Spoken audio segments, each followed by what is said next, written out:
Support for Lucky Paper Radio is provided in part by the United States Postal Service.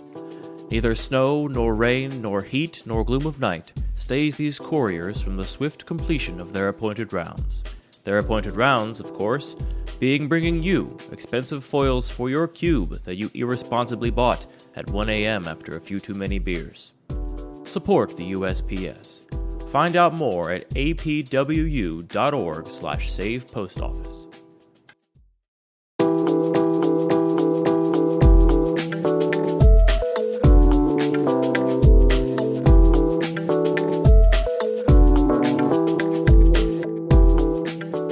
Hello, everybody.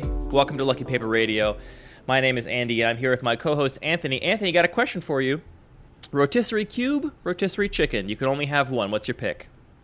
Chicken. Really? Well, I don't know. When's the last time you had a rotisserie chicken? Yeah, I mean, I gotta review that, because it's been a really long time, but, I mean, I'm not gonna go down to the grocery store and get one of those rotisserie chickens, but maybe one day, I get one of those big cowboy grills and, set up my own rotisserie. There's not a lot of home rotisserieing going on, it seems. That could be the next big trend in, food gadgets for the kitchen, Everyone's all about the Instant Pot right now. We just gotta, come up with a cool brand name for a home rotisserie, and we can be the next phenom.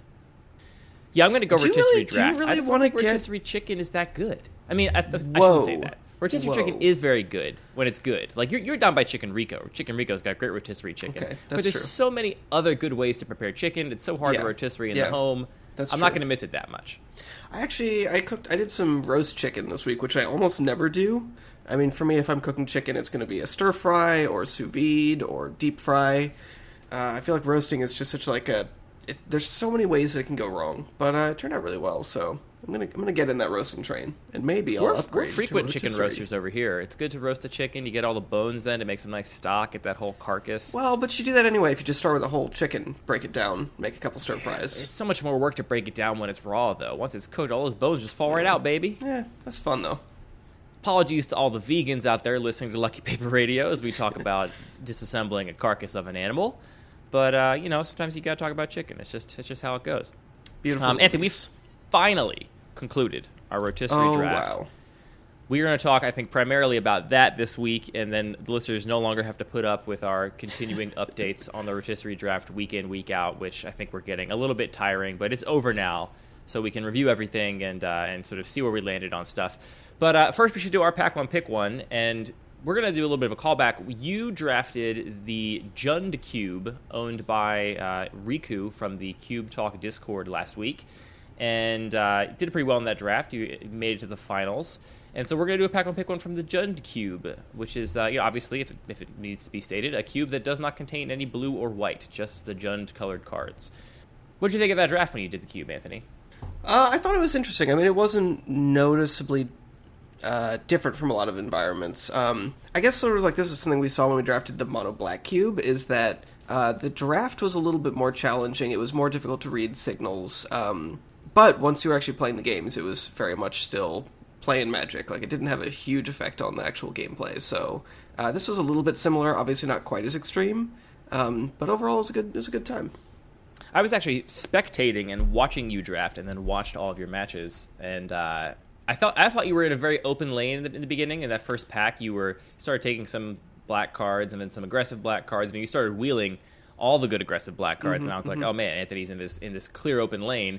Then in the second couple packs, it didn't seem like it was as open anymore. It was like the packs just happened to break in a certain way where it seemed like a lot of the black aggro cards were in the first pack and not the later packs. But you still put together a pretty nice mono black aggro list, and I want to talk about that a little bit later too, because as we've established on the show before, this is an archetype that I have a love-hate relationship with, and I'm always trying to make work in my own cube, and so I want to understand what you thought was most successful about your deck when we get to that point in the show. But let's start off with this Pack 1 Pick 1, and that will lead into our conversation about the Jund Cube at length. That's really comforting to hear you say, because I felt very similarly, but assumed I was just making horrible mistakes. But here we go. This is a pretty crazy pack. Well, hey, don't be too, built up, because I could also be making horrible mistakes watching you. We could just be wrong. We could be wrong in the same way, which would not be so crazy for us, given that we are so similar and spend so much time together. All right, let's jump into it. pick number 1 from the Jund Cube, Vraska Relic Seeker. Are you familiar with this one? This is the 6-mana Vraska. 6-mana one from Ixalan, yeah. Yep. I don't want to start on a 6-mana spell, but I will say that before watching the draft of the Jund Cube, I would have guessed that a mid-range style deck would have been the deck that would win the day. I don't really feel like true control is possible absent blue, and I feel like that means that a lot of the decks in the Jund Cube are going to be mid-range or aggro decks, and between mid-range and aggro, if those are the only 2 decks floating around in the meta, I really want to be mid-range because, a couple good blockers can really stuff out an aggro deck, and aggro tends to have pretty good tools against control, which won't really be present. So anyway, all that is to say that I would kind of be aiming to be a sort of big mid-range deck here, and a 6-drop Planeswalker that is quite valuable would be something I'd want in that deck, but I don't want to start there. Yeah, same. All right, how about Rekindling Phoenix? I'm not very high on this one.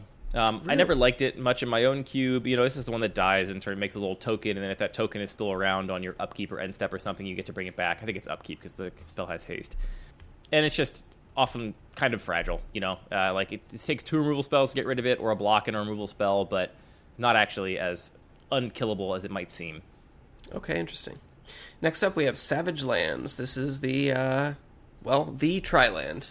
It'll be very hard to get me off this, honestly. I'm very happy to start with fixing, and fixing for literally every color that exists in the cube is quite good. This is essentially like a tapped 5-color land in this cube, because I can cast any spell with it. So I'm on that, and it's going to be hard to budge me, I expect. It's a really interesting point. How about an Ancient Stone Idol? No, I would expect that to be just for cheat stuff, and I don't want to play in cheat, I don't think. Just for cheats. In general, this card is one I don't totally understand. Are you planning, if you ever do play it, to play it in an aggressive deck where you expect to attack with a bunch of creatures, which reduce its cost? Or is it something that's just you're having a great sideboard card against an aggressive deck that's going to flood the board? I mostly ignore that line of text on it about costing Okay. less to cast for all number of attacking creatures, and consider it just to be a giant 12/12 that breaks down into 2 6/12s, right? Is that what it does? Single 6/12. Single 6/12, right? So it gets like a little creature that comes after it. Yeah, it's a big fat cheat target that leaves something behind if they remove it. Is my position. I've never seen it cast because of that cost reduction, but I also haven't played with it too much, so I'm not rating it very highly, and I could be wrong about that. Okay. And I don't know if I remember, I don't think Reanimator or other cheat archetypes are really present in this cube, so yeah, probably pretty low on this. Alright, next up, Noxious Revival, Phyrexian Regrowth. No, I mean, you always have to, I think, take a second look at free spells, but this one, putting it on the top of your library and not into your hand, like a true regrowth, means that you are down a card, and so it's really more like a very bad, vampiric tutor or something that you have to have the spell you want in your graveyard before you can get it back. I'm not very high on this, I don't think. Yeah, same. I mean, probably just from playing a lot of normal limited, I'm even, not super excited about a card like Vampiric Tutor, which I know is stronger than I give it credit, but yeah, the card disadvantage just feels so painful. And there's a lot of powerful cards here. I don't think there's, a huge disparity in power level, so I don't think Noxious Revival really gets there for me, at least not this early. I've been thinking quite a bit about the black tutors, actually, because the black aggro cards in my cube continue to both not get picked by any of the players in our play group, and also not do particularly well when I patch it all together and try and make the deck function. So one of the directions I've been thinking of taking black is cutting some of those cards for some of the tutors, just to see how that plays out. And I don't really know how to rate something like Vampiric Tutor in a quote-unquote fair cube environment like my own. Next up, Sylvan Library. Oof. So this card is obviously very good. It's the most powerful card we've seen out of the pack by a pretty big margin. And cheap, which means that you get to play your powerful card in the games you draw it, which is good. I do think that it is at its best against control decks when you are some kind of mid-rangey deck, because there your life is a free resource where you're really not going to be pressured on your life, and you get to just kind of pay life into it. And the control deck is often going to basically try and out-card advantage a mid-range deck, and this basically makes it so they can't do that anymore. And here, given that I don't expect there to be any true, draw-go control decks, given that there's no stack interaction, and there's no, that kind of stuff, and we're missing a lot of the rasp we get from white, I would expect that every matchup is going to be pressuring my life total a little bit. That said, this is probably still the best card in the pack. So you would take that at this point over the Savage Lands? What are you doing, Anthony? I honestly might still be on... For me, it's between Rekindling Phoenix and Sylvan Library, I think. Although, I mean, your point about Savage Lands, that it's like, it's a dual land that even if you're just playing a 2-color deck, is always going to make your deck. Yeah, I think it's hard to pass up the Savage Lands. You've talked me into that, but... I feel like in basically every cube, I think there's always going to be some class of cards that are, let's say, in the top, like, 2 or 3% of the cube that are that much better than everything else that I think it's better to take them even over premium fixing. And like a normal powered cube, that is like your actual power. That's your stuff like mana drain, things like that. In this cube, I feel like this might be in that class of cards. And so I think I'm on the library now. Okay. But I'm not. Yeah, I haven't had a ton of that. success with it in a lot of contexts. So to me, it just feels like a commander card. Some people are very low on it. It's worth noting because, I mean, it is card disadvantage. You're playing a card that doesn't affect the board and it doesn't replace itself until you pay 4 life into it and wait a whole turn. So that is a consideration.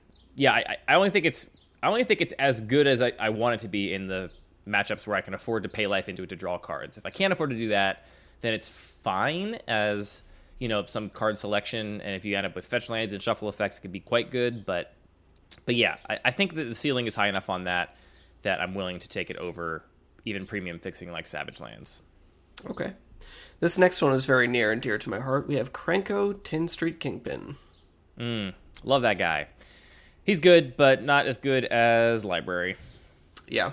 Yeah, I've tried to build every color combination of janky standard deck on Arena around Krenko, and it just doesn't work.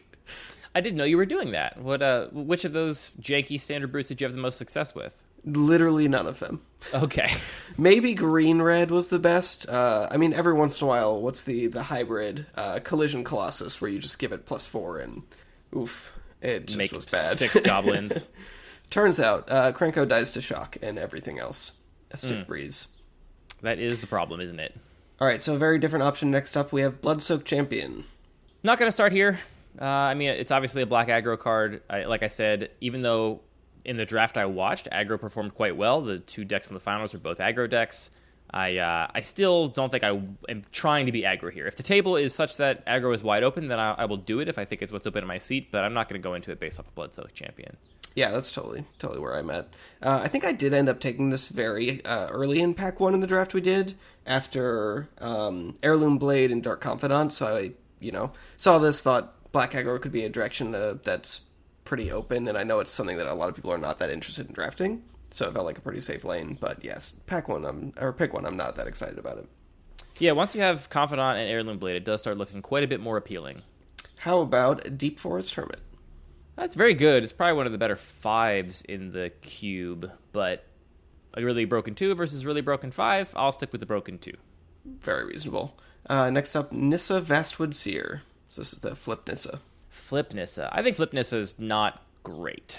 Ramping on 3 is not great. Her actual body is not super impressive, and then she only flips in the really late game, right? Because it triggers on how many lands you control. Right, you need 7 lands to flip her, and also it's not actually ramp, it just puts the forest into your hand. Gotcha. So it's more just like a card draw. Yep, I'm not very high on her. Yeah, I think same. Sir Conrad the Grim is our next card. Conrad's fine. I'm not taking him here, though. Okay. How about Grave Titan? Anthony. Grave Titan is probably very, very good in this environment. We don't have counter spells, first of all, which is one of the big costs of running 6-drop in your deck. Red removal is going to really struggle to remove a Grave Titan. A Grave Titan. A Grave Titan. Because, all the red removal is damage-based, and 6 toughness is quite a big hill to get over.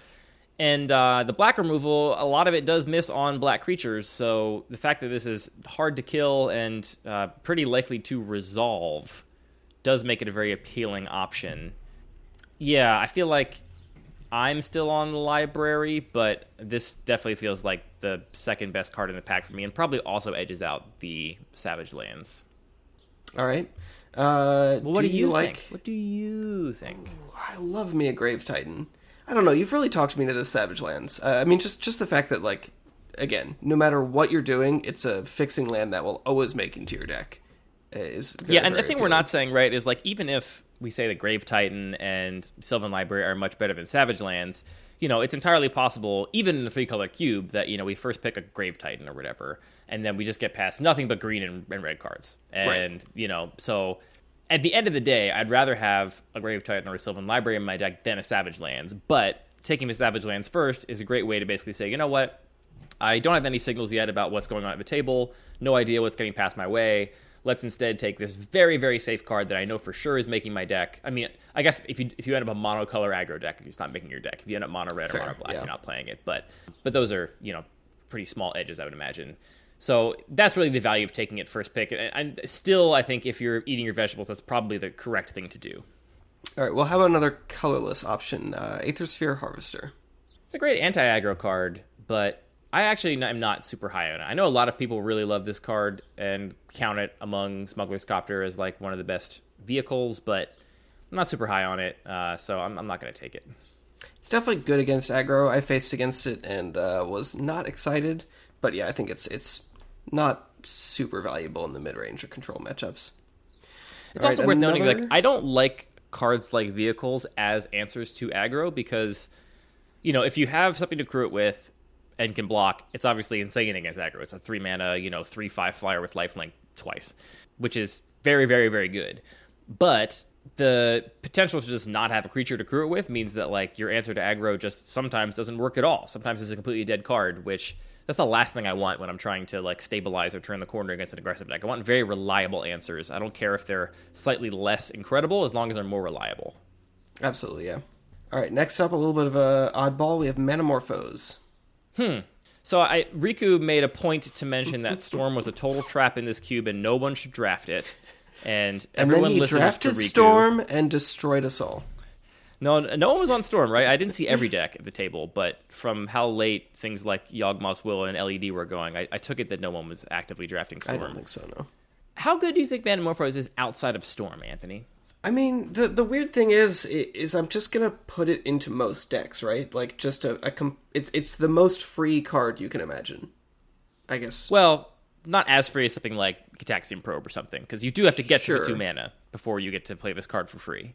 But that being said, if I'm gonna take an easy pick that's just gonna make it into my deck most of the time, then I'm still gonna be on Savage Lands over Metamorphose.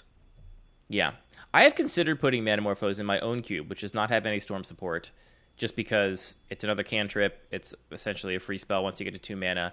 I do think that the mana fixing is not negligible. Like, the fact that you can essentially cast any card in your hand as long as you have enough total converted mana cost off of Metamorphose, I think is valuable.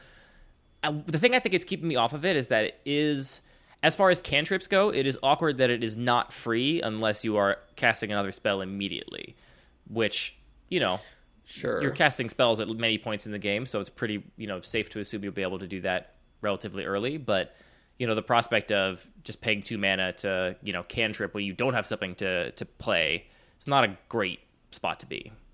Would you just put it in any deck, though? Assuming you're playing green or red, which is pretty likely here.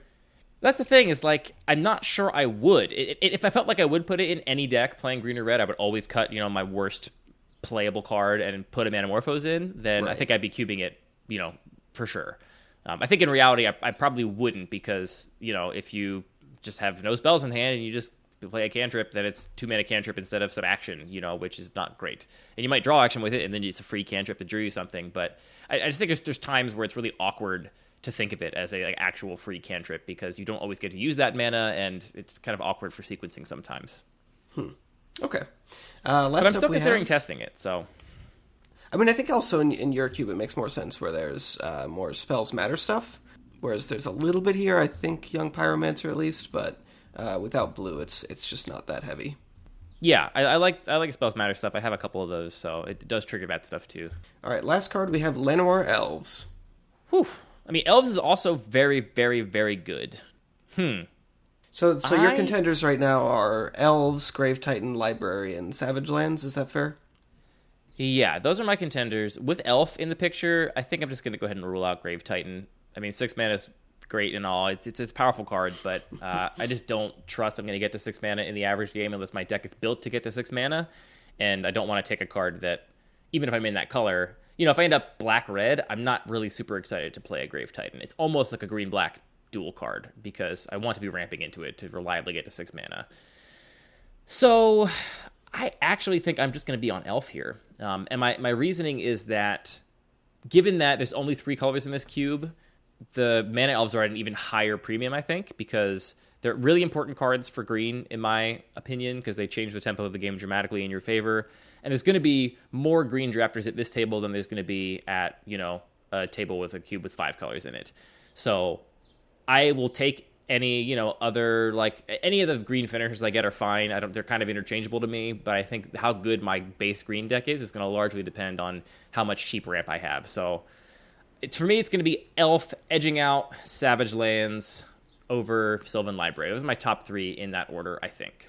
No, I'm just really stuck on Savage Lands. It's so hard for me to want to commit to any of these things, because the thing about drafting Cube is all of the cards are good. You're going to get past stuff that's going to be strong and make it, make your deck work. And this is really the pick where we have the least information. I guess the thing that's counters that is because we're only playing 3 colors here, we're much, much more likely, I think, to play any of our first picks. Do you think that's fair to say? Yeah, I think you're more likely to play one of your first picks. I mean, basically, you probably have a 2/3 chance to play whatever. If we assume you're going to be a 2-color deck on average, then you probably have a 2/3 chance of playing your first pick no matter what it is. So that is safer in that regard rather than your first pick in a 5-color draft. You're probably 4/10 to play it, or 2/5 to play it. So I don't know how to balance those two things. Am I, the fixing is this much better, but also my first picks are a little bit safer. So I might just want to take the most powerful card in the pack. And so, what's the most powerful card in the pack by your estimation? It's between Elves and Grave Titan. I mean, they're powerful in different ways, so that really more depends on just the more experience I had with the cube, the more I would be able to fall one direction or the other. But I think, probably taking Elves over Grave Titan is a lot safer. Do you think this segment would be more fun to listen to if we just made bombastic statements about cards and just said things were trash and you have to take this or you're an idiot? Insane. This card. Yeah. For me, the story of this pack is I'm normally I would rate something like Library above Fixing and above a Mana Dork, but because this is an environment where I expect every matchup to be pressuring my life total and kind of a lot of mid-range slug fests, I am slightly lower on Library because of that, because I'm not going to have those matchups where I just get to free roll drawing 3 or 4 extra cards off of it because my life total is completely safe. So. Right. And there are fewer fetch lands and other shuffle effects without blue cards. Sure, that's true too. All right, so we're both on Elf? I'm just taking the land.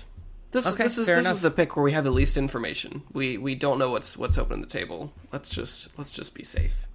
I think both are very defensible, and I respect your opinion, Anthony. Then again, anyway, squirrels. That's been a pack 1, pack 1.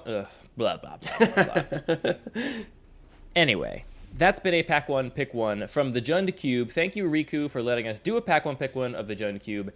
If you, listening at home or on the go, actually don't be on the go. There's a pandemic out. Everyone should be at home. If you, listening at home, would like us to do a pack 1, pick 1 of your cube, email it to mail@luckypaper.co. Include your pronouns, include how you want to be credited, your real name, your screen name, whatever. And we'll put it in our big spreadsheet of cubes to do a pack 1, pick 1 of. It's fun to do these listener cubes every week. I feel like it is always challenging our contextual card evaluation skills. All right, Anthony, do you want to recap more of your experience drafting the Jund Cube? I mean, you ended up in a mono black deck. You won the first 2 rounds, went to the finals, and unfortunately couldn't get there against mono red, which is a really tough matchup for the mono black aggro deck. Did you have any reflections on the draft? I mean, I had a great time with my deck. I haven't done a lot of playing of aggressive black strategies, but having both Dark Confidant and Ruin Raider and a lot of these similar effects that just sort of have this race to the bottom feeling of you're doing a bunch of damage to yourself and generating a lot of card advantage is just a fun style of gameplay. So to play that and actually have it successful and have these sort of race states where you aren't really sure what's going to happen, but you manage to pull it off is a lot of fun. The mono-red matchup was definitely challenging, for all the same reasons. When you're going down to very low life totals to generate card advantage and they have a lightning bolt, it's going to be hard to pull out of that. I think next time I would definitely look to draft something a little bit more mid-range, but knowing that these aggressive decks are there would also make sure I just have some of that early interaction to be able to stay alive and actually get my value engines online. Yeah, I from watching your draft, I noticed a couple of things. One was that it did feel like the Dark Confidant and Ruin Raider style card advantage engines were at their best because we were in an environment where nobody was, playing blue and just like could keep up with you with like their regular suite of cantrips and, card advantage spells. So you felt like you had an advantage in card advantage in most of your matchups, even though you were the aggro deck, which was an interesting dichotomy.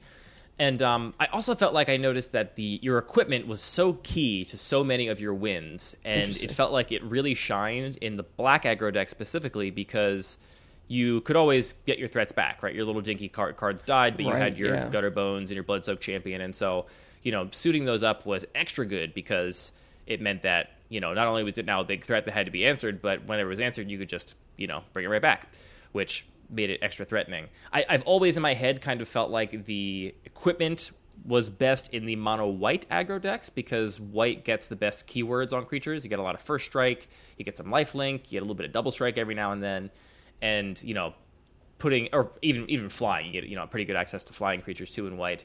And putting equipment on those kinds of creatures feels very valuable. But seeing you pilot this mono black deck felt like maybe the equipment's actually at its best here, where you have these like cheap recurable threats that in the late game would otherwise be irrelevant because they just have a decent blocker now, but you just throw an Heirloom Blade on it and now it's gonna eat through almost anything and can block it. Definitely. Or just putting Bone Splitter on your Bloodsoaked Champion. If they want to trade with their 4/4, you'll have it back next turn. Yeah. That was what I noticed, at least. And it felt like the games were kind of tempo-oriented. It was not just games where you were kind of grinding out value. There was a lot of, just barely getting your opponent dead in time, before they could stabilize or turn around, which it definitely felt like it was fun to pilot that deck. It was. And my deck also, I struggled a little bit for playables. Like we said, packs 2 and 3, it seemed a little bit less open than I was hoping, which means I was playing some more expensive spells than I wanted, including like Endling and, what's this big vampire? Bloodline Keeper.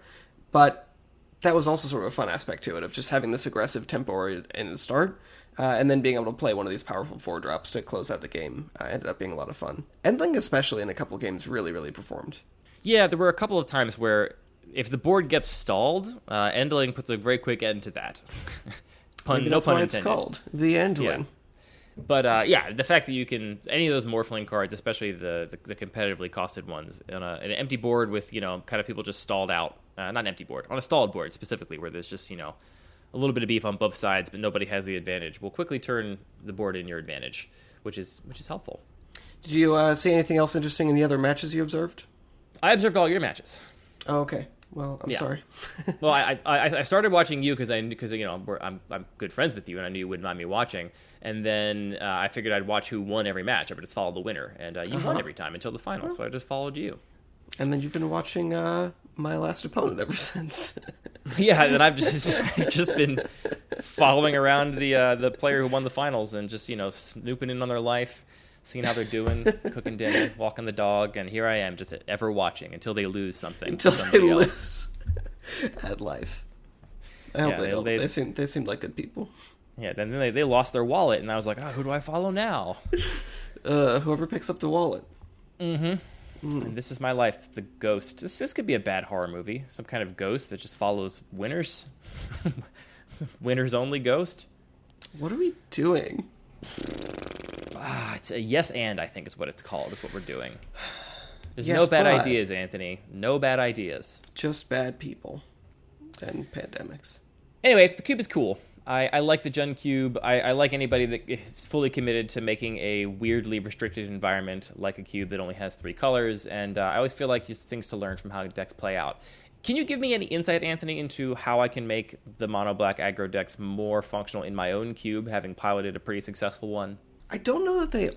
It's really hard for me to evaluate if they are dysfunctional, or if people just don't like to draft them, or if the key pieces are a lot of these colorless cards, these equipment that people just want to put in their mono red deck. So it's like there's too much... Like, maybe if you just said, here's my cube, it's a unpowered vintage cube, but there's no mono red aggro. If you want to draft it, you draft aggro, you're going to be playing black. I think it would be functional, but I could be totally wrong in that.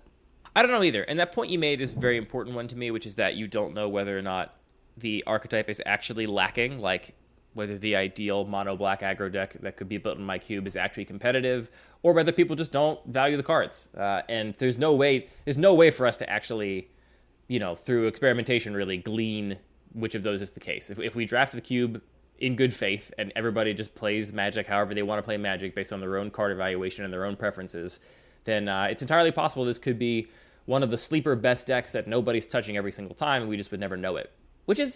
That's a weird challenge as a cube designer, because I would like to make an environment where as many of the strategies are viable as possible, and if I just happen to have a play group that doesn't like a whole strategy, that really makes it very difficult to evaluate whether or not I've actually achieved my goal, Definitely.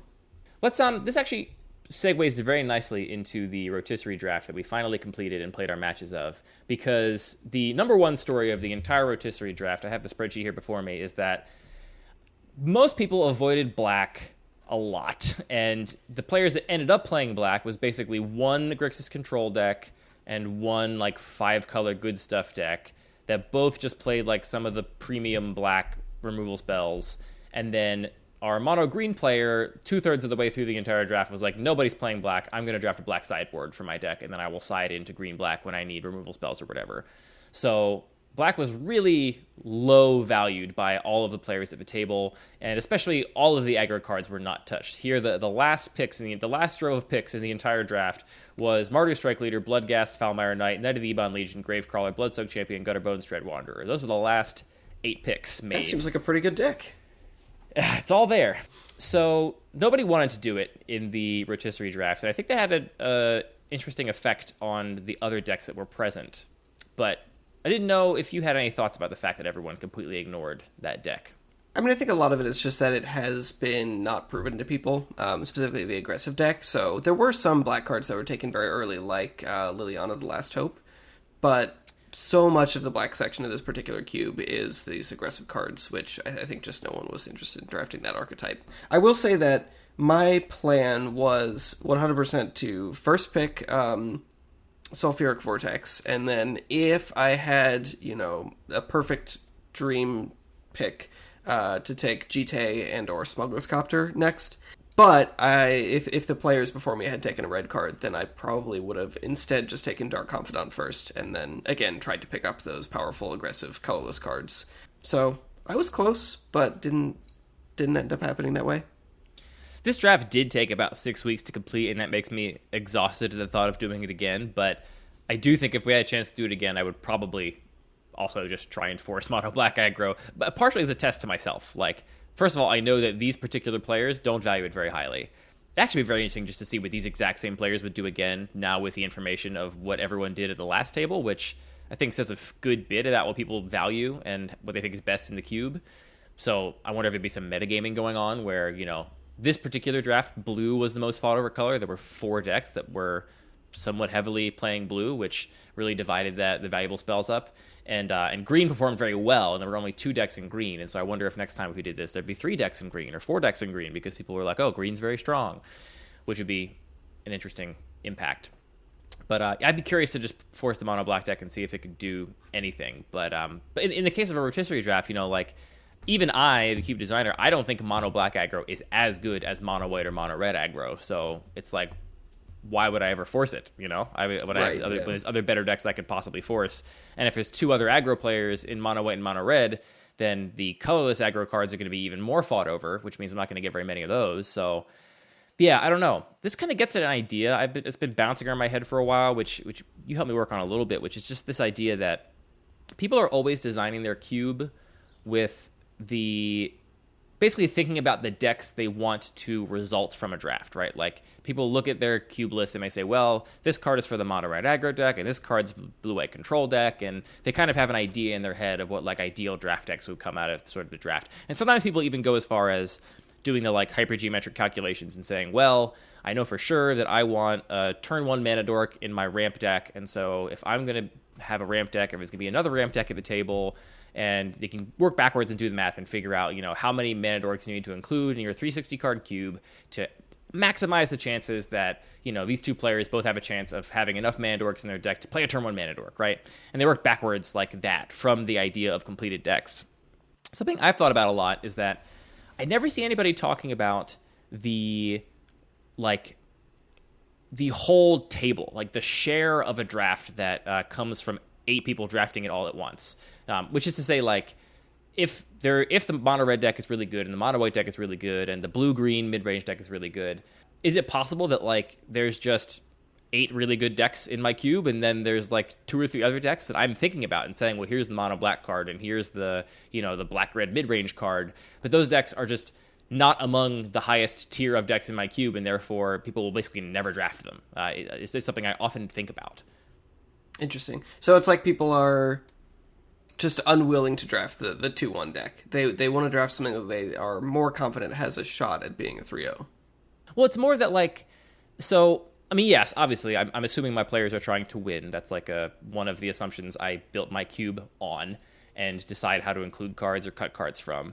I think that is, by the way, a really important thing to keep in mind, that like that is an assumption that is not always true for all play groups. But in this case, that's, I think that's something that we can take for granted very easily. For sure, yeah. And I mean, it's not even to say that I expect every single player, like one of the players in this draft pod, who's a good friend of ours, like the way that this person drafts is very different from the way that you and I draft. And I don't think he would say. I mean, no, he's a good drafter. He's beaten me plenty of times. Yeah. He sees the game totally differently, though, and I don't think if you asked him, he would say that his goal when he sat down every time was to 3-0 a draft. I think oftentimes he's trying to prove something or do something interesting or novel or like test a hypothesis about an environment. Like, can I do this in this environment? And I'm going to test that even if I think probably not, or I think even if I can do it, it's not going to be that great. But like the cards I include in my cube are there to offer as many options to the players that are trying to 3-0, to do as best as they can. What I more mean by what I was saying, though, is that like I include a lot of flexible cards that go in multiple different kinds of decks, right? Like I'm always valuing just cheap interaction, cheap card selection, stuff that you'll take whether you're aggressive, whether you're controlling, whether you're in a mid-range deck, because that basically leaves as much room as possible for players to draft any combination of colors, any kind of deck, and make something that's sort of functional without being on rails. And what that means is that, right, like, there's 10 color pairs. So there's 10 viable decks. If you look at just the color pairs, there's obviously quite a few monocolor decks that are viable. Let's say at the bare minimum, there's like 4 monocolor decks. Everything but blue is probably, viable monocolor decks. So now we're at like 14 different decks. And then there's, the 5-color deck, which comes together sometimes, or, various 3-color decks or 2-color decks with a gratuitous splash or like a healthy splash. So there's all these different combinations of decks. And I just wonder if objectively some combinations of these ones are better than others, and players either consciously or unconsciously know that. And so it's like, if I take these flexible cards, even if I get a late signal that this one deck is open, mono black aggro is the example we keep coming back to, and I took all these flexible black cards early, if the players will just never evaluate those cards as stronger than that good blue card now. And I guess I'll go blue-black control because, I got these flexible black cards, and here comes a good blue card. I'll ignore the flagship, black aggro card like Dark Confidant or whatever, because I just don't think that deck is good. I don't look at these cards and see a powerful deck. That's something I think about a lot, and how much the individual cards in the packs actually dictate which color pairs get drafted and which decks end up at the table. I mean, it sounds like part of what you're just saying is that what gets drafted is very much dependent on the player's evaluation of the cards, not any like true, absolute magical power level that is correct. Is that what you're saying? Right, but that has a big effect on how cards are perceived. Another good example of this is like before Oko was printed and included in my cube, blue-green was a very uncommon color combination for people to draft. It just very rarely happened. Basically, like if you were drafting green cards, you would, be a mono-green deck, or you'd be like a green-red deck or whatever. And if you were drafting blue cards, you want to be blue-black or blue-white control. There was really no reason to pull you into blue-black. And Oko to green-blue. And Oko is a perfect example of like a huge bomb that if you're in either of those colors, you're going to take Oko pretty highly, and now you're going to try and play both those colors in your deck. But in reality, the blue-green decks do quite well in my cube, and in most games, they don't draw Oko, just statistically speaking. Like, if you only have one card in your deck that you're trying to, like, track how much it gets played, you're probably going to draw in like a third of your games or something. So it couldn't possibly be that those decks were made good by the presence of Oko. It is just that the presence of Oko made people draft those decks, which were already present in the cube 99% of the time, right? Like 80% of the cards you'd want in that deck were already there. That deck was already viable, but no one drafted it because they didn't have that clear flag to like move in on this color pair. And now that Oko exists, I don't think I've ever seen a draft in my cube since I added Oko where blue-green was not one of the color combinations drafted by people. I think people end up forcing it. You just want one aggressive black card that is so appealing and so powerful that people say, ooh, that's the thing I want to do. And if that's not Dark Confidant, then I don't know what they could possibly print that would be that. I mean, I was going to say, honestly, Knight of the Ebon Legion. I mean, Knight's good, but a couple things about Knight. One thing is that it doesn't actually force you to be aggro. You can play that in a mid-range deck, and it's perfectly serviceable. Like, Confidant actually has the downside of, like, you can't just put 5 and 6 drops in your deck because you'll probably take too much damage. You can, by the way. You can. You can, it's true, and there's lots of different arguments on this point. I think that Confidant is playable in all kinds of decks, but by far at its best in a deck with a super low curve. So, yeah, I mean, Confidant actually forces you to be aggro where, Knight of the Ebon Legion doesn't, and then it also provides something to the aggro deck that it very often is lacking, which is, a reliable source of card advantage, where, Knight of the Ebon Legion is probably the best black 1-drop, but it is somewhat interchangeable with other aggressive black 1-drops. That's fair.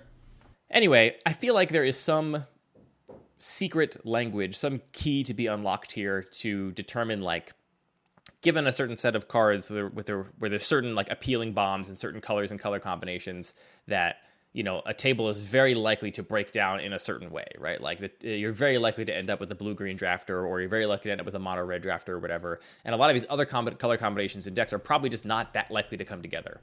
Another good example of this is, like, I include quite a few. I think that the guild tied for the most support in terms of gold cards right now is red-black. I have a lot of red-black cards: Dreadbore, Cold Gangsmand, Duretti, and Croxa.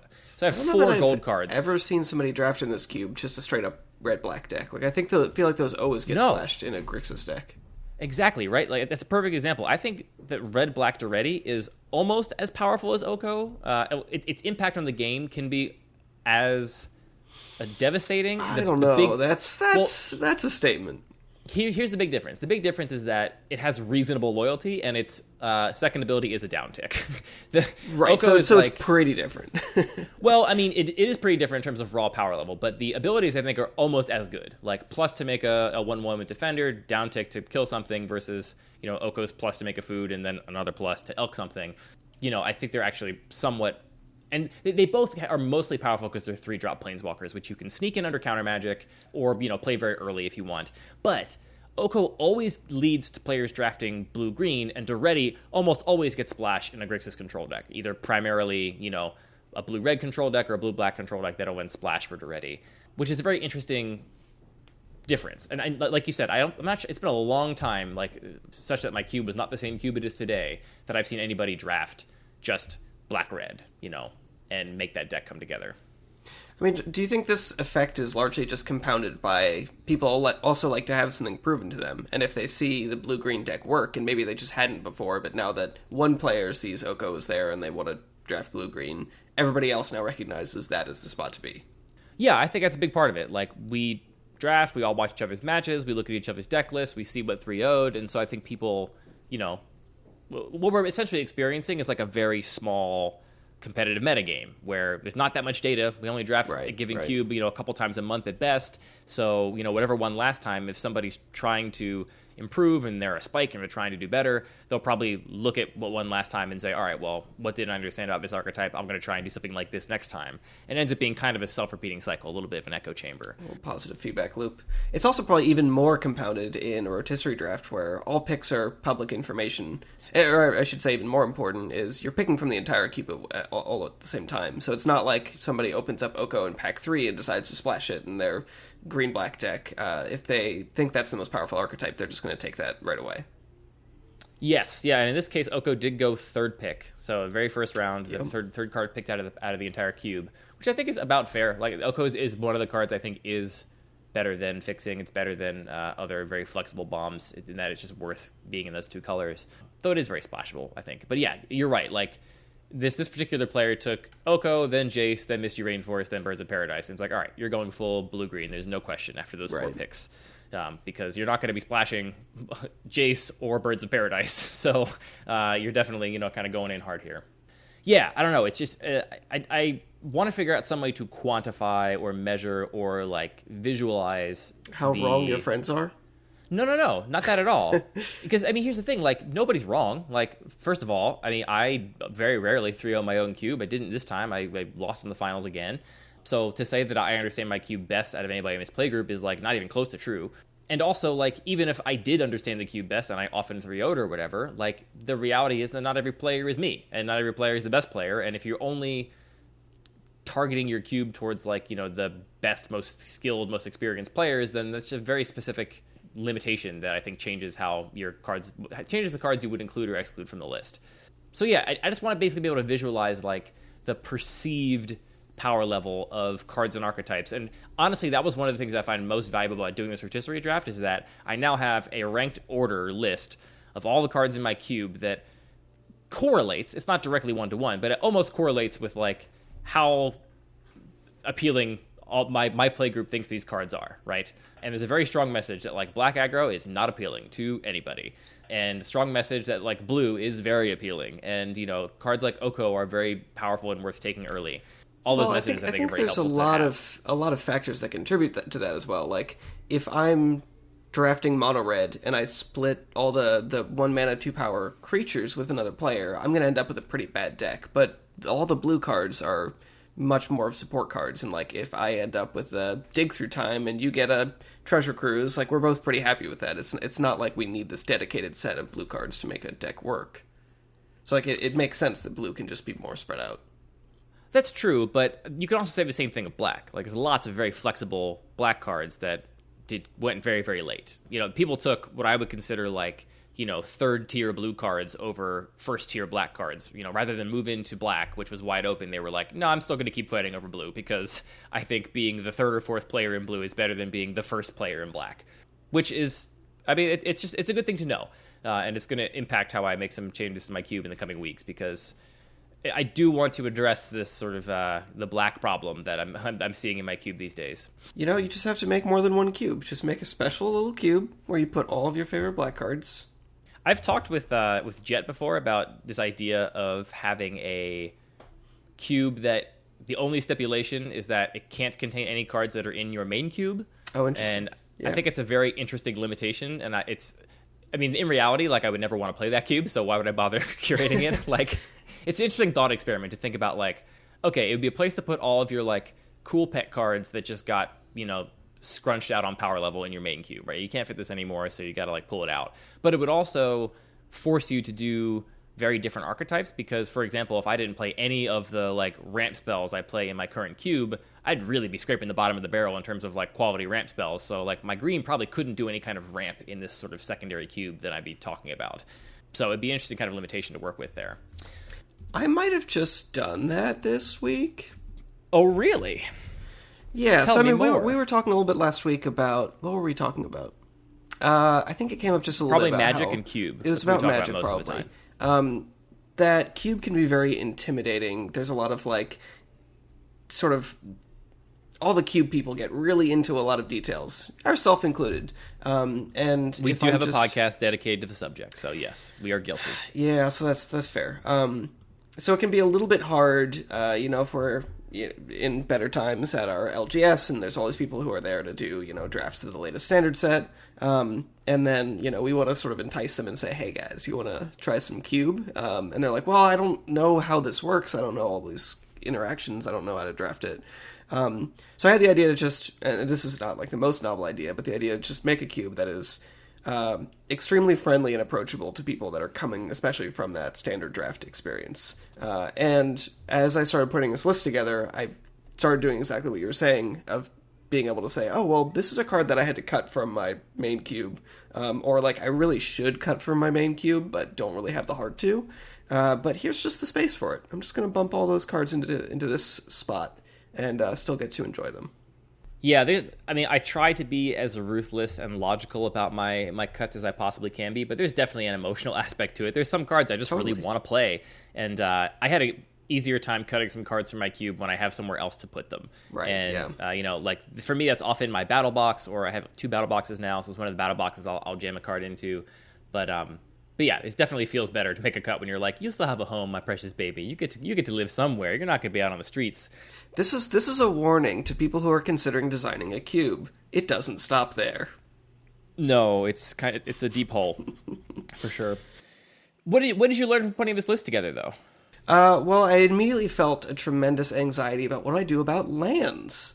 I think it doesn't really make sense to have multiple, like, build a separate sleeved up box of basic lands. So I think that just means I have to have, if I do end up building, so I have the black cube sleeved up as well, but if I do actually end up having 2 5-color decks, 5-color cubes, I just need to go deep on a lot of sleeves and have just 1 land box. That's not the important or interesting thing, but that's what happened to me. That is giving me a lot of anxiety, though, because what if they get mixed up somehow? Sure, that's a good point. And you have your perfect, custom-made wooden box for your cube now, which should last you forever, unless... I had 2 cubes? You had 2 cubes. One of them could be a small cube. I could fit another small cube in there, probably. Little cube? Little mini cube. I also learned it was a little bit challenging, so I put some restrictions on myself. I said, let's try and reduce the number of unique keyword mechanics as much as possible, and reduce the number of unique tokens, and in general, just, try and find something that doesn't have a lot of extra text that doesn't really matter in this context. So, no protection from orcs, or destroy target planeswalker if there's no planeswalkers. And I ended up just looking through a lot of the core sets and cards that had, or sets that had effects that had been reprinted a lot, like Flashback and Cycling. But it still was a little bit more challenging just to fill out a list of 360 cards that I thought was interesting than I expected. Do you not consider your main cube to be a pretty accessible entry point to the format? Because you've described it yourself as kind of a like plussed up master set draft experience. So it seems like you're not too far from the retail limited experience in your regular cube. That's true, but it's not about how I perceive it. I guess. I really value the times where I get to have somebody draft my cube that is completely unfamiliar with it, which doesn't happen too often because most of the players in our play group have played it at one point or another, and so they'll jump in on a draft, and they have some preconceived notions about what might be good or not. But the last time it happened actually was probably over the winter. We did a draft at No Land Beyond, and we had one player that was drafting the cube for the first time, and they actually drafted mono black aggro and did quite well. They 2-1 with the deck. And it was one of the first times someone had done that, and it was after I had added a couple more cards to bolster mono black aggro, and I felt really good about it. But it was a 2-1, of course, and, if that player ultimately felt like they couldn't have possibly won that third matchup or whatever, then you're not trying to draft a 2-1 deck, you're trying to draft a 3-0 deck.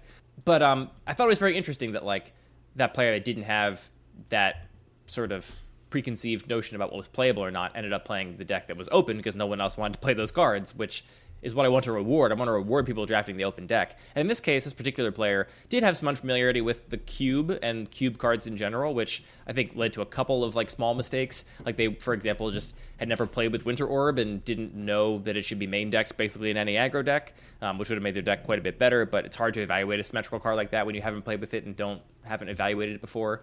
So yeah, I don't know. I always love those opportunities to have people that don't know my cube at all draft it. It's just more rare than I'd like. So what you're saying is the problem isn't the cube. The problem is your drafters. And we all have too much preconceived... Look, Anthony, the problem is always the cube because that's the only thing you have control over. When you're talking about cube design, we can talk about the other sort of influences on the environment, but there's only one thing we have control over, and that is the cube. So that's the only thing we should bother addressing any problems in or I don't know. I think you could start banning some players. I don't want to do that. I like all my precious players. You don't like to draft black? Get out. I'm just going to start forcing it more and see if I can actually throw out some drafts. And if I'm forcing it and no one else is respecting it and I can't do well, then maybe the archetype has to go. Or maybe I'm just terrible playing aggro. Maybe you just Jay gets a little kickback if he drafts mono black aggro. I don't think I could talk him into it even if I tried. I also wanted to give you, Anthony, a venue for just you can do it. You can take the piss out of me a little bit for Oko and the other Green Planeswalkers. I know it was very frustrating for you, so I'm here to hear your grievances. I don't have any grievances. I just, if I'm honest, didn't enjoy this whole experience. Well, that's a pretty big grievance. My ultimate goal is that people have fun after all. I mean, my experience, so the important thing about Magic is and games in general, is you want to be able to make decisions that matter, right? If we're just playing, sure. like tic-tac-toe is not a game, because you're just playing through a system. It's solved, you just follow the rules. Like, you might as well just go play Bejeweled or whatever people like to do on their phones. Oh, you're going to get some emails about Bejeweled. I'm ready for it. God, it's just not a game. You're just playing through a system, and if that's what you enjoy, that's fine. And that's very much how I felt about this, was that I had drafted this deck. I mean, really, it was two things. It was this, like, 1-2 punch of... First, I had a pretty specific strategy in the draft itself that I thought was panning out really well, and then near the end, I just kind of got steamrolled by people hate drafting. That was pretty disappointing, and then when we actually played the games, I just felt like I saw a lot of turn 2 Okos, and very early, which is Vivian Master of Beasts? Vivian Advocate, Monsters Advocate. Monsters Advocate. I was really close.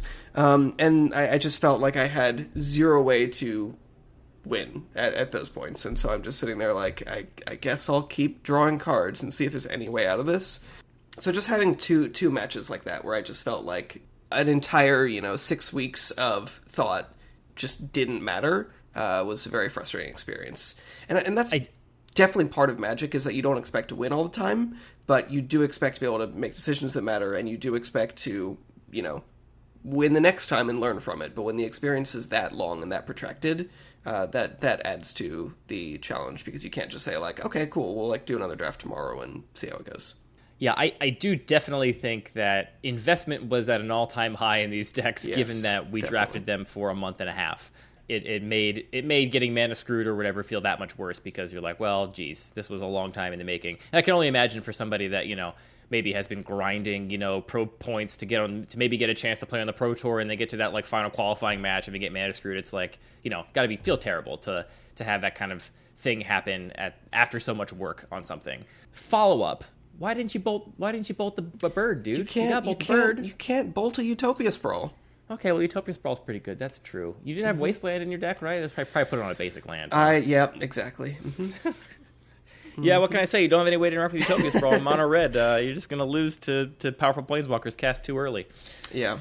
Yeah, I mean, and I think that just the design of these cards has really changed, where specifically Vivian and Oko just protect themselves so well. And there was a lot of bad luck as well, where, the first game against the Oko, I just felt like, well, I have to attack Oko. I can't beat if it stays on the board, so I'm going to end up spending 2 cards, like lose a creature and use a burn spell in order to be able to kill it, and then they're going to play Nissa, and I'm just dead that way.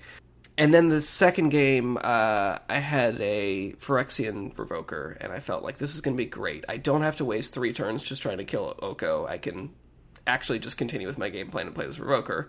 Of course, they had Reclamation Sage. Yeah. That's how they get you. That's how they get you. Oko is understandable, and honestly, that is a card that is on my watch list. Wow. I actually really like the play pattern of Oko. I think the card is fun to play with. No one has ever said that before. No, I mean, some people agree with me. It is fundamentally like a very interesting set of mechanics. The make a food, the like elk something especially is a very novel ability. There's, I mean, obviously it's the same thing we get on like Beast Within or whatever. Right. But having that be repeatable is very novel. The problem with Oko is just the starting loyalty, and the fact that elking is not a minus makes it so there are so few games where the fact that Oko is a planeswalker and not just an enchantment that says every other turn do one of these 3 things, right. Is not relevant. You so rarely get a chance to actually attack him and kill him down, which I think is a big problem. I actually will push back a little bit on the characterization of Vivian Monsters Advocate as much of a problem. I like her a lot. She's a very powerful 5-mana planeswalker, but she only comes down on 4 loyalty. You cast a kicked Burst Lightning and she's done. Boom, 1 for 1.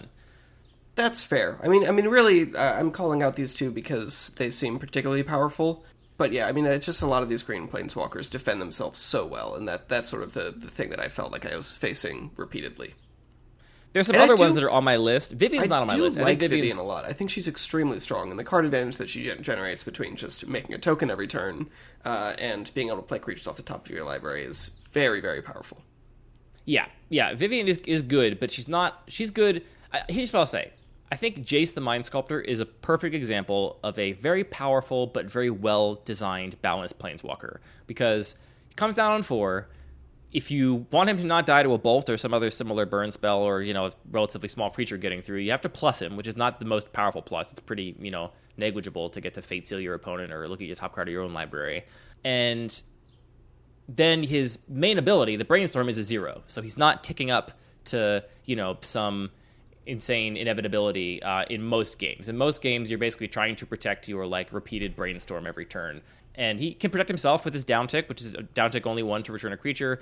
No doubt Jace is really powerful, but I have never felt like Jace was broken. It's just wow, that card's really good. I'm going to have to really change how I'm playing to his board if I want to have a chance to beat that. I feel like Vivian is in a similar category. Coming down on 5 mana, only ticking up to 4 loyalty, making a token that you can just bounce an attack or whatever. I feel like she's fairly interactable. The ones that are on my watch list are Oko, for the reasons mentioned, which is mainly just the loyalty and the way that he ticks up and down. Most turns you play him, he ends the turn on 6 loyalty on whatever turn he's on, which is just so stupid. Right? 6 loyalty, not 5 loyalty? Yeah, he comes in at 4 and plus 2s. So you play him on turn 3 or turn 2, and then he's at 6 loyalty. What deck is going to ever be able to put 6 damage on a Planeswalker that early? It's just not possible. So that's a problem. Nissa Who Shakes the World is the problem 5, I think, in green. For similar reasons. I mean, she protects herself similarly to Vivian. Obviously, she doesn't make a token with reach, which is an issue. But she also comes down on 6 loyalty.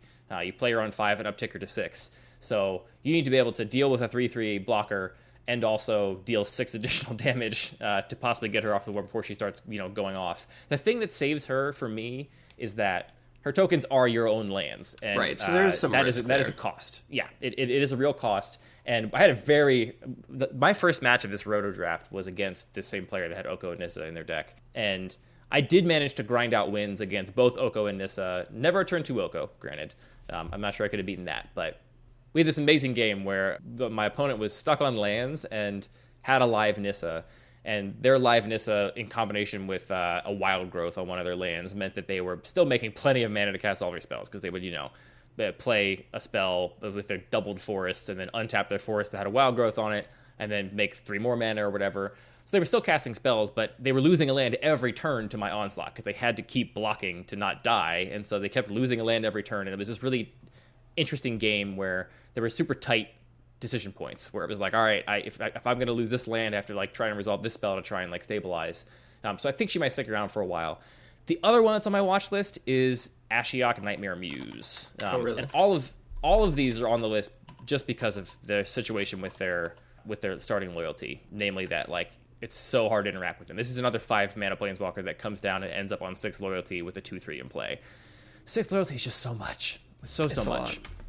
So yeah, all those ones are on my watch list. I love Planeswalkers, but I love them because they can be attacked. They are value engines that every deck can interact with in a fundamental way, whether it's interacting with it on the stack as a control deck, or removing it with a black spell, or attacking it with creatures in any other color. They're fundamentally interactive, and when the starting loyalty is so high that it's basically impossible to attack them down, then a lot of what I like about the Planeswalker goes away and just becomes a really powerful enchantment. Do you think that's part of why we've sort of seen a little bit of a shift, I think, in design, where there's a lot more cards that interact directly with Planeswalkers, like Murderous Rider, and there's sort of the all creatures get -2/-2 or remove counters from a Planeswalker, these kinds of cards. Because Wizards gets all this feedback that, people want Planeswalkers that protect themselves and feel powerful and don't just, do one effect and then die. So they do that, but now Planeswalkers are no longer actually a thing you can interact with the rest of the mechanics. So they have to instead balance that just by adding more direct ways to interact with them. Do you think that's a fair way to characterize that? Yeah, I don't know if there's actually a huge uptick in spells that interact with Planeswalkers specifically. I mean, if you actually look at the overall whole of Magic, I would say that most of the spells that interact with Planeswalkers were printed very early, and it was all the burn spells that could deal damage to any target. And Sure. Now we get a lot more just targeted creature burn and not just generic burn. And we get Hero's Downfall variants, pretty often. I would say like once a year or so we get, a Ruinous Path or a Swift End or a Hero's Downfall or whatever. So, yeah, I think it's mostly because, like, control decks do need a way to remove Planeswalkers. They can't, those are the decks that aren't going to be attacking it with creatures. But Oh, that's true.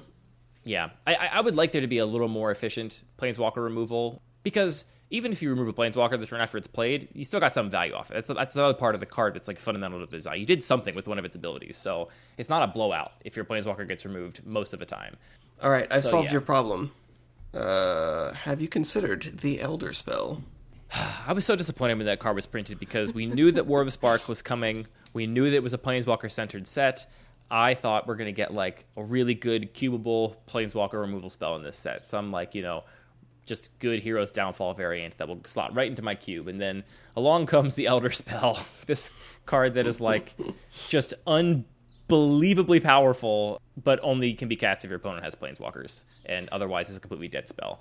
I would not be too far from just saying I would just put a non-modal destroy target Planeswalker in my deck in your cube. It's not. There's other options I could go to before that. I think it'd be wrong right now. I mean, I only have, let's see the exact number. We can do the math here. First of all, like, some decks are not going to play very many Planeswalkers at all. Like, the aggro decks maybe have one in them or something. So main for deck sure, it definitely dead. moves to the sideboard very quickly. But I'm surprising myself with how close I feel like it could be main deck. I think that's just emotional, Anthony. I don't think it's your logic talking. I have 32 Planeswalkers in my cube. So, on average, each player is going to have 4 in their pool. Let's be generous and say that 3 of them are playable. You're placing down 3 Planeswalkers in the average match, so maybe on average they draw 1 or less a game. So, I don't know. Maybe you're right. Maybe it gets defensible at that point. Just seems so bad to have a dead card. I mean, obviously it's just like pretty clunky and extremely high variance, so it's probably not something you would want to introduce for a lot of reasons. I've come very close to playing Vampire Hexmage, which is a 2/1 that also just says kill a Planeswalker. With First Strike. But it does cost black, which bums me out. I wish it was 1 and a black. Then I'd be all about Vampire Hexmage. Anyway, if that's all, are you going to take me to task anymore for these broken Planeswalkers, or am I going to get off easy? I think you can get off pretty easy if that's what. I guess I didn't get off that easy. You did say this entire experience was not fun for me, so that's pretty damning review of this 6-week draft we've been doing. But that's not on you. That's on me, I think. Well, that's on me a little bit. I did design the cube and put the ogres in it. That's fair. I would love to know how much is I think a lot of these powerful Planeswalkers have made mono red, which hasn't changed a lot, I don't think, has actually made that worse versus just how much I'm a worse player than other players that I have seen be very successful with mono red. I would love to have seen how some other people would have built the deck differently and played differently. But so I don't think you're a worse player than other players that have played mono red. Let's start there. Well, that's I generous. do think the way you valued cards in the draft was not what I would have done. Basically, like, for me, I think the most important cards for mono red that you are actually competing over are just all of the burn spells. So I would have kind of ignored creatures for the most part, and even Planeswalkers and stuff, and just like you don't really need Chandra Torch of Defiance in your deck. It's whatever. It's definitely not necessary. What you do really need is those burn spells, because that's what gives you all that flexibility to bolt that first bird, or kill that Planeswalker early by getting the last couple damage points off of it. And the other thing I will say, which someone else mentioned when we were talking about and sort of debriefing after this draft, is that first of all, you had 2 rough matchups. You played the 2 green decks, which is always going to be a tough matchup, I think, for most aggro decks. You then played me afterwards in an exhibition match and won, so you're 2-2. I'm 2-2. Our decks did fine. The other thing that someone mentioned is that I do think that in the Rotisserie format specifically, that the red aggro deck might suffer a little bit, because you do have a higher density of interchangeable spells than other decks. So there isn't really key stuff you have to get, right? Where the blue green player was like, I'm taking Oko, I'm taking Jace, and I'm taking a good mana dork, and I'm just gonna get all these really key cards immediately. The mono green player took Cradle, Raphalos, and Craterhoof all right up front, and was like, there you go, I have my key spells that are gonna win me games. And you ended up with a very good mono red deck, but it's a mono red deck that would be entirely plausible to draft at a normal table, whereas the other decks were very optimized versions of themselves because we have this open information. You knew you weren't being cut by other players or whatever, which I think does change the overall value of a deck. So the value of drafting mono red in an actual face down normal draft is you're just getting this critical mass of these interchangeable pieces because no one else is taking them. Whereas drafting a more greedy deck that's playing 2 or 3 colors, the value is getting a couple of these really powerful cards and also drafting enough fixing and ramp and like cheap interaction to be able to actually play them. So you're like the fact that the bottom half of my draft was effectively meaningless because I just already could have that critical mass means I wasn't taking advantage of the full draft experience. Is that sort of what you're saying? Yeah, I just think this particular archetype does suffer in a more powerful draft format. And I think Rotisserie is a more powerful draft format than regular 15-card booster packs. Like, the ceiling on your deck is lower than the ceiling on another deck if you get to, like, perfectly construct it. But, yeah, and also, like I said, I think it was just some variance. Like, sure. Do you think the deck should be able to beat a turn 2 Oko? This is a very serious cube theory question. Like, do you think it's okay to have a card in the cube? I mean, obviously anything's okay. I can do whatever I want. Would you, as a cube designer, be comfortable with a card in your cube that is a 3-drop in a color that can sometimes play it on turn 3 that, if done so, is almost unbeatable for a couple decks at the table? I personally would not be interested in that. I think that just is like taking away a certain percentage of the play experience. This came up on Twitter today, actually. I know that you're not following Magic Twitter, but somebody posted on Twitter, the Cube Cats account posted asking a question of like, you just lost a game of Magic to pure variance. Which of the following is a more frustrating way to lose to pure variance? And the examples given were, they played a sword with protection from your deck. They played a Jite against you in your creature deck. They played Stoneforge Batterskull, or they played a Skull Clamp with tokens. And they're basically saying like, all these 4 ways to win are like, if this happens against you, you just like lost to variance because this is too powerful and you can't have any hope of beating it. And I kind of pushed back a little bit and raised the point that like, those are things you could have drafted outs to, theoretically. Now, turn to Oko, maybe not, but like all those powerful things that happen are things you could have potentially drafted around or build a deck that didn't lose in that situation. And I think that's part of Magic. Like what's the difference between losing on to a turn to Oko versus like losing because you got your like key spell countered, or losing because you're playing a creature deck and they played a Wrath of God? There's no difference. I think that's a really important way to frame this. And we've touched on this before, that like it is more fun to win. So I would like to, as a cube designer, maximize how much fun you have even when you don't win, and cut away those frustrating losses.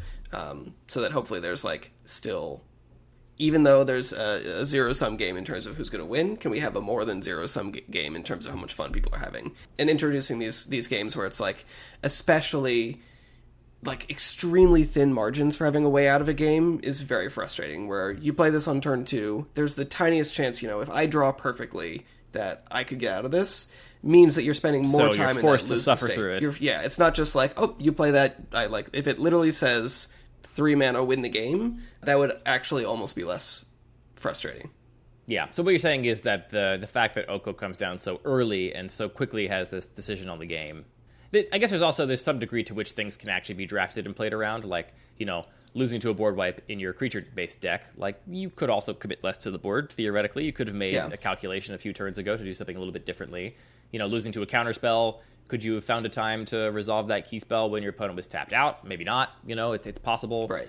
I don't know. I have a hard time trying to grasp all these different, like, things and what people find fun versus don't find fun. A key example is that I'm a huge outsider for a card I think is much more hated even than Oko, is the 3-mana Teferi Time Raveler. Yeah. People loathe this card because in Control Mirrors it just says all your counter spells do nothing now. I think the card's really fun. But you can also just attack it and kill it. Right, but the whole point in Control Mirrors is that you often don't have the resources to do that. I think the card's really fun because I love tempo, and it's like a pure tempo spell, and it's got this like, hosing ability stapled to it, which is sometimes relevant. And I guess I still don't fully grasp why people are so mad at that, but, it's a very common experience for new players to get mad the first time their spell is countered. They're like, "What is this? You just don't. I don't get to have this spell. I just paid the mana for it. That's cheating. You can't just It's say cheating. I can't do that." What do you mean I don't get to do this?" Which is understandable. And I think a lot of inexperienced players go through a period where they just really don't like counter spells. I've seen EDH groups where there's like a rule, no countering spells here, which That's is hilarious. kind of wild to me because that's like a whole cornerstone of the game that you're like completely ignoring. And to me, I feel like I'm looking at the same reaction when I see somebody, scream into the void about how annoying Teferi is to play against. It's like, well, that's a component of the game. So, build your deck differently or play differently or, like do something so you're not just getting your Revel Enriches countered on turn 30 and like, tilting off about it. Definitely. I mean, yeah, and I would emphasize that this is just one data point. Like, for me to say, hey, I drafted this deck, I thought I was in control, and then had like these couple of protracted non-games that were pretty frustrating. That's only one data point, and it the variance is just it means it's gonna play out differently in a lot of different contexts. Oko is on the watch list though, and I am truly sorry you didn't have a fun experience. That's a bummer. Don't apologize. So it's interesting. I feel like most of the time you are very loath to actually just cut things on the basis of power level. Like, you want to be playing an environment with the most powerful cards that you can. Yeah, I do. I mean, obviously there's a line for everybody somewhere, like my cube is not powered, for example. And I would say over time, my cube has at some periods gotten more powerful as more powerful cards have been printed, but I have over time kind of like pretty consistently cut cards for being too powerful. So like other examples are I don't play Mind Twist, I don't play True Nemesis, I don't play some of these cards that not only are powerful, but I also just think lead to stupid games. Like the idea of like the example of Mind Twist, it's like that's just a card you put in any black deck and all it just says is cast me and you'll be at a huge advantage. Right. There's no manipulating the board state into a certain sort of situation. There's no building your deck around it. I mean, I guess you could have some ramp spells. I mean, it gets a little better, but like it's really good even without any ramp spells. So I didn't like that card was so brainless. It was just like, this is just a high pick that goes in any black deck, and there's no interplay. There's no interesting like way you like build around it. I actually think it was like the way it interacts with the game is very similar, where it's just like, oh, cool, here's Mind Twist and Dark Ritual. I don't actually win the game on the spot, but my opponent is put at such a disadvantage that they're not going to enjoy the rest of this game. And actually, that I don't mind as much as maybe I should. I love Winter Orb. Like, I like these cards that bring the game to like a real slowdown. Well, and but make it so Winter you Orb have is very narrow different outs and because stuff. there's this opportunity for the satisfaction of building around a symmetrical effect, whereas Winter Orb is, Right. Mind Twist is extremely non-symmetrical. It's just to say like this game is going to be hard for you. Yeah. So Mind Twist came out for that reason. True Nemesis actually came out because I felt like in order to run it, I also had to run a fairly healthy suite of cards that could answer it reliably. And I didn't want to run those cards anymore, was mostly the reason. Right. It takes up a lot more space than it actually looks like. Yeah, like if you don't include any edicts, or you don't include anything that, gives all creatures -1/-1 or whatever, then True Nemesis is very, very powerful. And it's similarly, kind of just slam it in any blue deck, whether you're tempo, whether you're control. Like, it blocks incredibly, it attacks incredibly. It just felt like the kind of card I didn't want to include in the environment. So I'm not just running the most powerful cards I can get my hands on. I do have cards I will cut for gameplay reasons. And yeah, Oko is getting close to being on that list. Just all the things. Do you think if you cut it, people will continue to draft blue-green? There's an interesting question. The answer is yes, I think so, because I think the bias is deeply rooted now. And I also think Krasis and Uro are very good gold cards. And people will similarly get pulled into blue-green base on the back of those two cards as well. So yeah, I think people will still continue to draft it. Another thing I have considered, not that seriously, but it has crossed my mind, is actually just modifying Oko. Just making him come in at less loyalty, making his plus maybe a +1, making his elk a -1 or something. What would you think of that? Follow your heart. You've done this before. You have modified. The card I'm specifically thinking of is oh crap. What's the Malicious black? Affliction. Malicious Affliction. Yes, you modified that to make it be 2 black and to destroy any creature, not just non-black creatures. Right. So I really liked that card. I think it's just it's a cool example of a card that just lets you set up a cool turn and play around it and, you know, how you're planning to get the most value out of it. So it's basically a Doomblade, but if you have another creature die in a turn, it'll destroy 2 creatures. But it was just way too powerful for the environment. I was especially like playing it alongside things like Murder, and it just looked kind of stupid. And like we've talked about before, the non-black, destroy target non-black creature is a really frustrating limitation because it doesn't actually force you to build your deck in an interesting way. It's just like sort of a roll of the die. Yeah. Really I ended up just cutting it just because I think whenever you're doing something new that is actually asking your players to do a little bit of extra, like it adds some cognitive load to, okay, well, I'm used to understanding how this card works, and now I have to recontextualize it, and also like it just like is a little bit of a road bump just to process that, oh wait, there are going to be modified cards, like how am I going to know how this is going to work?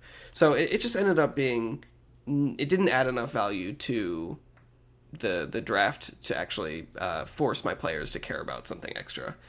So I ended up just cutting the card for that reason. But I don't think overall that's a bad idea. I think especially another one that worked much better is another cube designer, another good friend of ours, ended up just completing one of the land cycles that only had either the ally or the enemy lands. And that was comparatively actually very intuitive because you're like, oh, sure, like these cycling lands, I know how they work, no problem.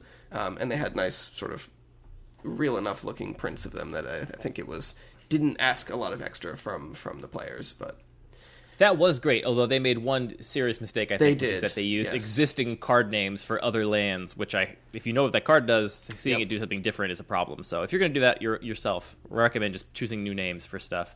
But yeah, I agree. That worked very cleanly. The bottom line for me is I don't think I see myself doing like custom modifications on cards again in the near future, but especially if you're doing like a degree of it where it just feels more natural in the cube, I think it's totally fine to do.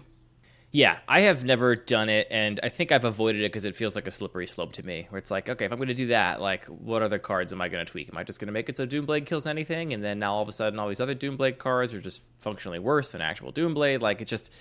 I have plenty of, like, little qualms with how cards are designed, and so if I just decide that this one is enough for me to make a change, then where do I draw the line? So... yeah, I mean, the more we talk about it, the more I think Oko's got to go, and there's plenty of other good Simic cards, so yeah, I feel okay about making that cut. And I'm always willing to cut a gold card, because I don't like gold cards, so if you cut Oko, where does he go? We just talked about how when you cut cards, you want to have a new home for them. Right in the battle box. Right in the battle box. We could put Oko in your new player cube, because I think if you're new, you probably don't know how to play with it, and it probably actually isn't that good. That's interesting. Yeah. Hot take. Do you have a borderless? I don't have a borderless, no, but I do have a pack foil, I think. They're not worth anything now, though, because it's banned in every format. That's the other thing, is if I was going to edit one card, I think editing Oko is fine, because you can't play it anywhere else. No one's going to be used to playing with that card and remember what loyalty it comes in, or you got to read it every time anyway. Fair enough. I bet you feel pretty good about getting me to cut Oko in this course of this podcast. No. I've said a couple of times. I haven't even had a chance to draft it yet. Oh, really? I don't think so. Well, I got to keep it in there so you can at least draft it. Everybody gets one. Then you'll be saying that it's great and you don't mean even better. Okay, every time someone drafts it, they have to sign their name on it, and they can never draft it again. Oh, there we go. Then it just becomes banned essentially, but very slowly. As long as one player in the pod has not been banned from playing Oko, they may do it. Plus, then you have this cool artifact. I did beat Oko twice. I just want to say I've beaten it before as well. Mm-hmm. But only in the context where my opponent is already at a pretty low life total, and I can say, okay, I can ignore Oko and just keep attacking you. I actually killed it one time in one of these drafts. Yeah, I was white aggro. I played a couple threats on turn 1 and turn 2. My opponent on their turn 2 played a Signet, and then on their turn 3 played Oko and elked their Signet, and I unexpectedly absent, putting that Signet right back on top, and then smashed Oko, and it felt real good. Unexpectedly absent is unexpectedly good. That card is so good. Even better, every time you draft Oko, you sign your name, you can't draft it again. If you beat it, you get to cross your name out. There we go. This is a little interplay now, a little back and forth, a little seesaw. Mm-hmm. Back and forth forever. Back and forth forever. I want to poop back and forth. What? What does that mean? Like, I'll poop into her butthole, and then she'll poop it back into my butthole. and Dad will just keep doing it back and forth with the same poop forever. I'll put a clip of that movie in here now. All right. Let's wrap it up there, Anthony. I do want to end this week on a little story time related to our rotisserie draft, just because I have to tell the tale of how this whole draft ended for me. So people have been following along. They know that I drafted this white aggro deck. Last week we talked about my complicated, convoluted, overwrought matchup matrix I made to try and best understand how to build my main deck. As we established, this has been going on for so long that we have a lot of investment in these decks we've been working on. There's a lot on the line, it feels like, even though there's no cash or pro points to be had. And I did win my first 2 matches, and they were long matches, especially my first one. I mean, we started early, and because we didn't have a draft, I felt like we had more flexibility with the time, so I didn't time the rounds this time around. And my first match was about 90 minutes. It was like an hour and a half of those 3 games. Really long, really tight decisions, and really tough games. Second match was also somewhat long, but made it through that. Match 3 of our 6-week rotisserie draft, made it to the finals. Playing against mono green, mid-range, ramp, whatever you want to call it. I lost game 1. They just had a good curve, played better stuff than I could beat. Game 2, brought in all my sideboard tech, which was mostly all of my creature interaction. There's a lot of creature interaction I had that I wasn't actually main decking, that I brought in out of the sideboard. The key spell here is specifically Winds of Abandon. I don't like a 2-mana Path to Exile in a regular matchup, or especially having it in a matchup where my opponent's some kind of controlling deck and not really trying to stifle my board with creatures.